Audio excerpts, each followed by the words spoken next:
Bonjour tout le monde. My name is Yolonda Brinkley. I am a Clark Atlanta University alum. I graduated in 1992, a French major, international business minor. I studied abroad in 1991. Actually, yes, the fall of 1991, the first semester of my senior year at Clark Atlanta. I was actually the recipient of the first American Institute for Foreign Study Minority Scholarship, as I won the award, which took me to Cannes, France, the south of France, where I studied from August of 1991 till December of 1992. There, the College International of Cannes is the name of it now. It's the Campus International of Cannes, but it is a language learning school in the south of France that teaches foreign French to foreigners, and all the courses are in French. In the morning, I had intensive French from 9 to 12, and then in the evenings or in the afternoons, I had political science, business courses, all in French. While there, I also was able to take a few French proficiency exams called the DELF. I passed several of those. I'm not sure which level I reached, but I passed several of the DELF exams. And I met a lot of people. Like I said, it was the American Institute for Foreign Study. And what happened was they had a program in Grenoble, they had a program in Paris and one in Cannes, but all the students came to Cannes first. So I met some really, really cool people, some interesting people. And then I traveled all around Europe. I got me a Euro pass. They don't even have Euro passes anymore these days, but I got a Euro pass and I traveled around Europe. I mean, I was amazed that I can get to a whole country in 8 hours. Like in the States, if you get on the Amtrak, I used to take Amtrak from Atlanta to Philadelphia and it'd be 13, 14 hours just to get to another state. In Europe, you could get to a whole nother country in 8 hours. I went to Spain, I went to Germany, I went to Amsterdam. I took the train, I think, over to London from Paris. I mean, I was all over the place. And then probably the most exciting part of the whole thing was that the following year, I was invited back to the university, to the college, to do an internship through their program, it was called the Boursier. And I was able to go back after I graduated from Clark Atlanta in 1992. I went from August to December of the following year. I had to work in the library and work in the cafeteria in exchange for room and board and education. So like that, my study abroad time at Clark Atlanta really like opened my eyes to the whole international business world, the international world, the world of cultures. I mean, I'm from Philadelphia, I'm from inner city Philadelphia, but I always had a love for the French language, like in high school. And then when I came to Clark Atlanta, I was actually undecided. I thought I was going to be a doctor. And then when I was in AP English and, AP Biology and rapid chemistry, I was like, maybe that's not for me. I got to Clark Atlanta, I was undecided. I changed to social work. And I was like, well, I can help people in my spare time. I need to make some money. So I switched.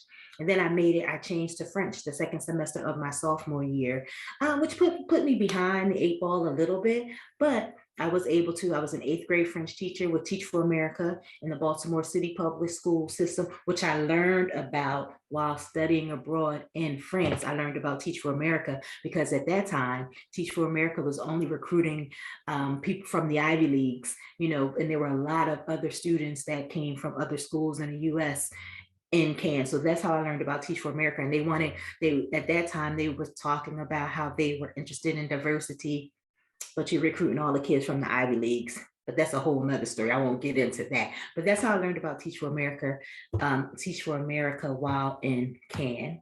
And I applied and was accepted. So I taught 4 years, entry level or early level French 8th grade.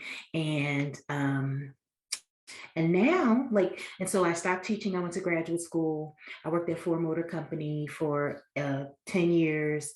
And now I'm entrepreneurial. And for the past 14 years, I've been promoting diversity and inclusion at the Cannes Film Festival. I learned about the Cannes Film Festival while studying abroad in Cannes. I was always there in the fall. The Cannes Film Festival happened in the spring. So I never had the opportunity to attend while studying.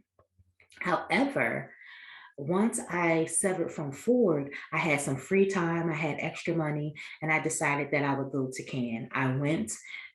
Despite the fact that I know the language, that I knew the city, I still kind of felt like an outsider. It could have been race, it could have been, or it could have just been the fact that I was a novice in the entertainment industry.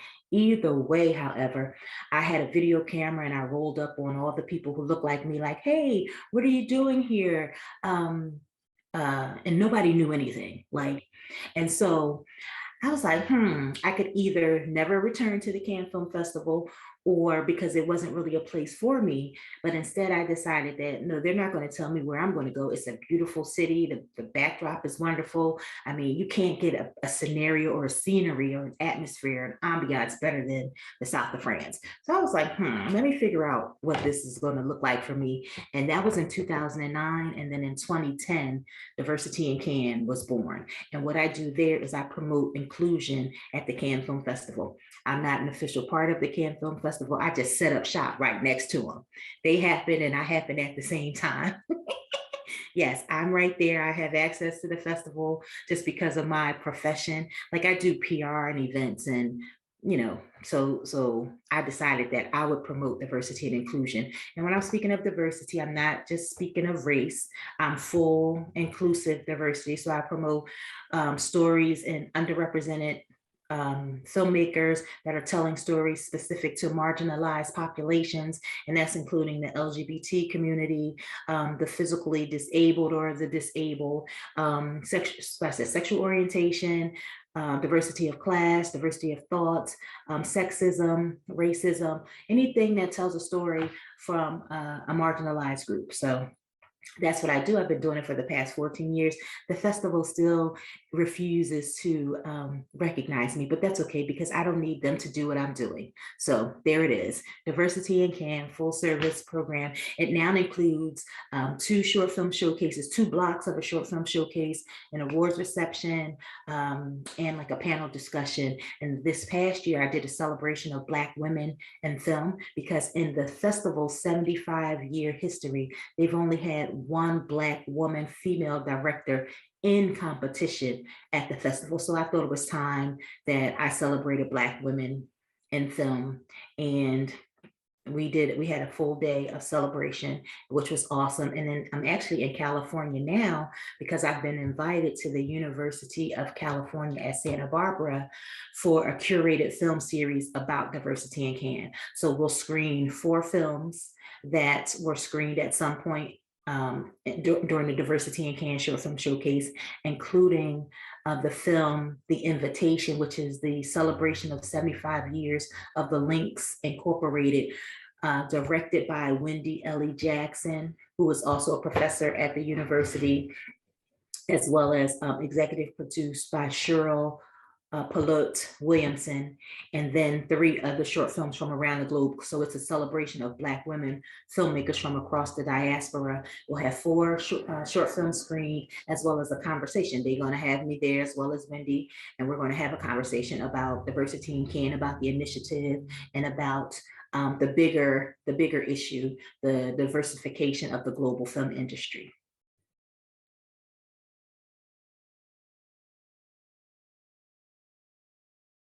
To say you don't necessarily need to speak French to go because people from all over the world, because they do speak English.